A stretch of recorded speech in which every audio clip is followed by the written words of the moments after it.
Me fizeram uma pergunta muito interessante aqui no TikTok e me pediram para compartilhar a história, inclusive, que eu achei que vale muito a pena, porque a pergunta foi muito legal, que é sobre o seguinte: o fato de eu trabalhar e falar tanto sobre radiações aqui na internet, no meu trabalho de modo geral, né, se eu já cheguei a sonhar com esse assunto. E a resposta é sim. Eu já tive alguns sonhos radiológicos, por assim dizer. Mas tem um em particular que eu acho muito curiosa a história, porque a percepção para mim foi muito doida, e eu queria compartilhar com vocês. Esse sonho aconteceu quando eu estava redigindo o texto da minha monografia, quando eu estava terminando a minha pós-graduação em proteção radiológica, e que hoje esse texto compõe o livro dos acidentes radiológicos que eu escrevi. E nessa época, o que acontece, né? O meu objetivo na minha pós-graduação ali era fazer a análise dos eventos, dos acidentes radiológicos, para identificar quais foram as causas que levaram aqueles acidentes a acontecer, para identificar possíveis medidas de segurança para que não voltassem a ocorrer. E para eu poder fazer isso, eu tinha que ler os eventos de acidentes radiológicos que são relatados pela Agência Internacional de Energia Atômica. Então, a agência faz uma cartilha descrevendo todinha a situação, o que aconteceu, por que aconteceu.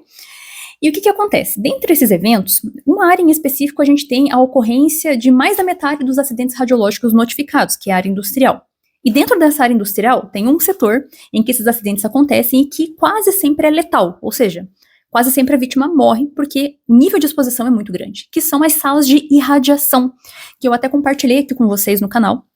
Eu tive a oportunidade de ver uma pessoalmente, recentemente, lá do IPEM, e então foi literalmente, né, a realização de um sonho, já que eu sonhei com uma sala dessas, né, e justamente por quê? Porque esse tipo de evento é muito impressionante, porque quando você lê os relatos dos acidentes radiológicos, e você para refletir sobre aquilo, pensar sobre a vítima, sobre o que ela sentiu, sobre a narrativa que a própria vítima faz para a agência com relação ao evento, não tem como você não se impressionar. Então, isso acabou fazendo com que eu sonhasse. E nesse meu sonho, o que aconteceu? Eu caminhava por uma sala de irradiação, que se parece com essas do vídeo que eu já mostrei pra vocês, né, vou colocar aqui novamente, e que é o quê? Né, uma piscina que fica abaixo ali do chão, e o chão é um gradeado que você consegue olhar e ver as fontes radioativas imersas na água da piscina lá no fundo. E essas fontes têm esse brilho azulado, né, o efeito Cherenkov, que eu já comentei com vocês, né, então eu estava caminhando por uma plataforma, era uma sala de irradiação gigantesca. E o que acontece? Por alguma razão no meu sonho, essa sala se parece com uma planta industrial que aparece no seriado de Smallville, que eu assistia quando era criança, lá no começo da temporada, que um carinha aparece falando que ele estava contaminado com alguma coisa que o Lex Luthor tinha feito, e daí ele entra lá e não tem nada, enfim, se parece com isso. Mas era uma sala grande, assim, e eu via realmente a água da piscina e as fontes brilhando azul lá no fundo. Só que, de repente, o brilho sumiu, porque a piscina esvaziou. E isso foi desesperador. Por quê? Porque a água da piscina serve justamente para blindar a radiação emitida pela fonte.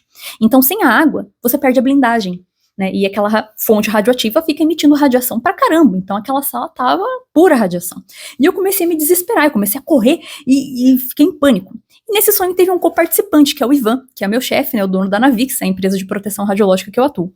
E de repente ele aparece no sonho e me empurra numa fresta de parede para me blindar e fala: fique aí que eu vou procurar a solução. E sai correndo no meio da radiação. Eu, ai meu Deus, vai morrer, radiação, não sei o quê. Desesperada, terrível, né? E de repente, não obstante, eu olho pro chão e tinha uma vareta de cobalto, que é justamente a fonte radioativa que fica no pallet que fica imerso na piscina.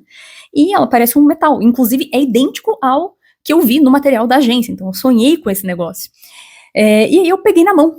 E nesse momento no sonho, eu literalmente sentia a energia da radiação percorrendo a minha mão e queimando, e daí eu acordei. Acordei tipo, meu Deus, que bom que era um sonho, que se eu pegasse aquilo na mão ia necrosar a minha mão, porque o nível de radiação daquilo é muito absurdo. Mas se bem que pensando bem, o nível de exposição de corpo inteiro seria tão alto que provavelmente eu morreria antes da necrose na minha mão aparecer. Então, de qualquer forma, não ia fazer muita diferença. Mas foi muito curioso, né, ter sonhado com isso pela sensação de sentir energia de radiação passando pelo corpo. E foi muito peculiar, né, de modo geral. Mas eu poderia dizer que eu gostei de ter sonhado com isso, porque é como se eu estivesse protagonizando um acidente radiológico sem precisar, de fato, estar passando pelo evento. Deus me livre, né? Bom, e aí vem a minha pergunta para vocês, né? Se vocês também já tiveram sonhos muito estranhos, não necessariamente radiológicos, mas algo parecido com isso para compartilhar comigo, para eu não me sentir estranha sozinha.